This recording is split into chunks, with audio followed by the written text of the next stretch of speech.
ගොඩක් ආදරෙන් ඔයාලා හැමෝම අපේ channel එකට පිළිගන්නවා. අද කියලා දෙන්නේ කීරි මින්සාල කරියක් හදාගන්නේ කොහොමද කියලා. ගොඩක් ක්‍රම තියෙනවා මේ විදියට පොඩි මාළු හදාගන්න. ඉතින් මම අද හදාගත්ත විදිය තමයි ඔයාලට කියලා දෙන්නේ. ඔයාලා අපේ channel එකට අලුත් කෙනෙක් නම් subscribe කරලා එකතු වෙන්න. රසවත් අදහසත් අපිට පහලින් comment කරන්න අමතක කරන්න එපා. එහෙනම් අපි වීඩියෝ එකට ගිහිල්ලා බලමු කොහොමද හදාගන්නේ කියලා. මෙතන තියෙන කීරි මින්සාලෝ ග්‍රෑම් 200ක් විතර හොඳට සුද්ධ කරලා සෝදගෙන තමයි අරන් තියෙන්නේ. ඊට පස්සේ පොල් කිරි ඕන. සුදු ලුණු ගෙඩි 4ක් විතර අරගෙන පොඩිවට කපලා තියෙනවා. ඊට පස්සේ රතු ලුණු ගෙඩි 7-8ක් අරගෙන කපාගෙන තියෙනවා. කරපිංච කුරුදු පොතු කෑල්ලක් දෙකක්. ඊට පස්සේ සියඹලා ටිකක් පෙගෙන්න දාලා සියඹලා ඇට ටික අයින් කරලා බොර ටික අරන් තියෙනවා. කහ කුඩු උළුහාල් ගම්මිරිස් කුඩු 3-5 කුඩු බෙදපුවා. ඊට පස්සේ මිරිස් කුඩු ලුණු පොල් තෙල් ඔය ටික තමයි ඕන වෙන්නේ. මේ විදිහට වළඳක් රත් වෙන්න ලිපේ තියලා රත් වුණාට පස්සේ පොල් තෙල් චුට්ටක් එකතු කරගමු.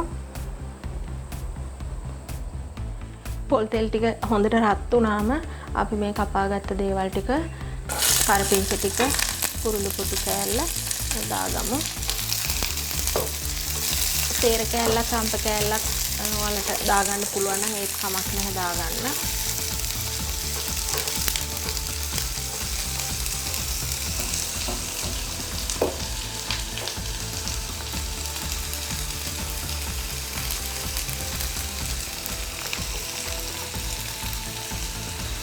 ගින්දර පොඩ්ඩක් අඩු කරගෙන අපි වමනා කරන අනිත් පහේ වර්ග දාගමු. මුලින්ම මම මිරිස් කුඩු මේ විදිහට තේ හැන්දේ දෙකක් විතර දාගන්නවා. බෙදපු 3-5 කුඩුත් හැන්දෙන් එකමාරක් විතර වගේ දාගන්නවා.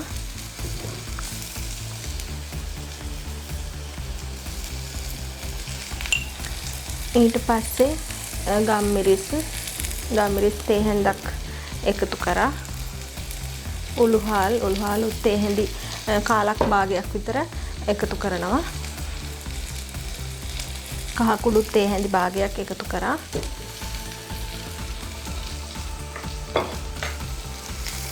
ඒ ටික හොඳට කලවම් කරගෙන මේ විදියට ගින්දර ගොඩක් අඩු කරලා තියෙන නිසා අපි මේ දාපු 3-5 වර්ග කළු වෙන්නේ නැහැ. ඊට පස්සේ මම සියඹලා බොර ටිකත් මේකට එකතු කරනවා.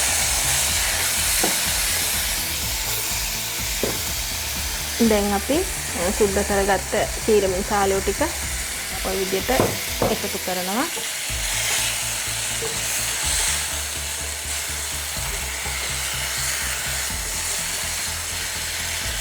අපි මේක දැන් එකතු කරපු ගමන් නිසා කැඩෙන්න බලන්නේ නැහැ.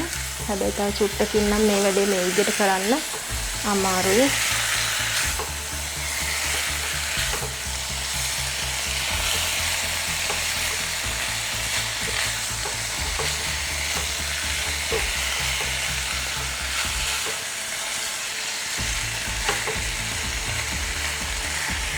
ඔය විදිහට අපි ගින්දර අඩු කරලා ලුණු දාන්න බැරි වුණා. දැන් අපි ලුණුත් එකතු කරගමු.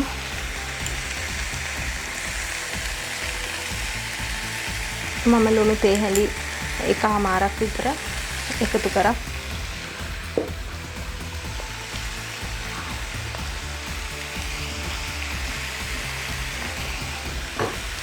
ඊට පස්සේ අපි පොල් කිරි ටික එකතු කරගමු. ඔයාලට පොල් කිරි කැමති නැත්නම් වතුර දාන්නත් පුළුවනි.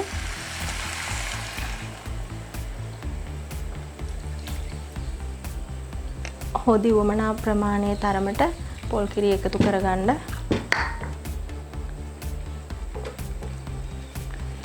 ලිපේ ගින්දර වැඩි කරගෙන අපි මේක දැන් උයාගමු.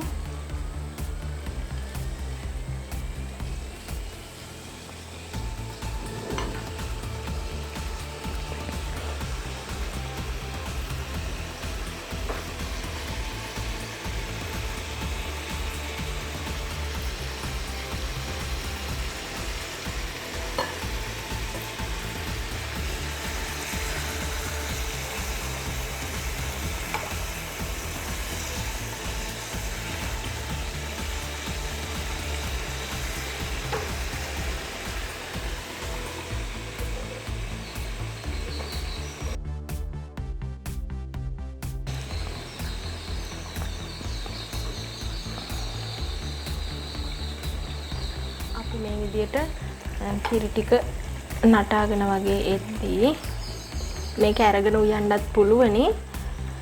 මම හොඳටම ගින්දර අඩු කරලා විනාඩියක් විතර වහන්න තමයි හදන්නේ. විනාඩියකින් විතර ඇරලා බලමු.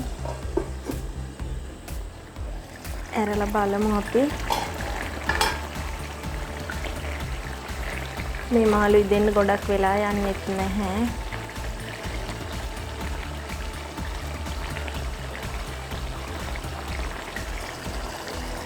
ලුණු කොහොමද කියලා බලලා ලුණු මදි නම් මේ වෙලාවේදී එකතු කරගන්න.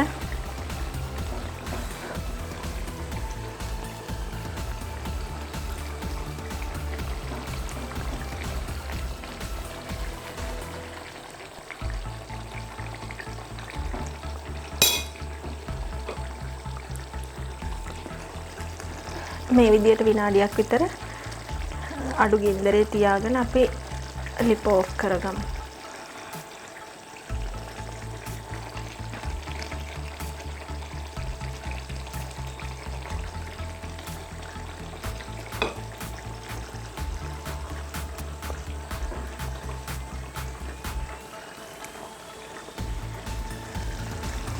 ඔන්න රසවත් කීරමින් සාලයා කරියක් හදාගෙන ඉවරයි. ලිප ඕෆ් කරගමු.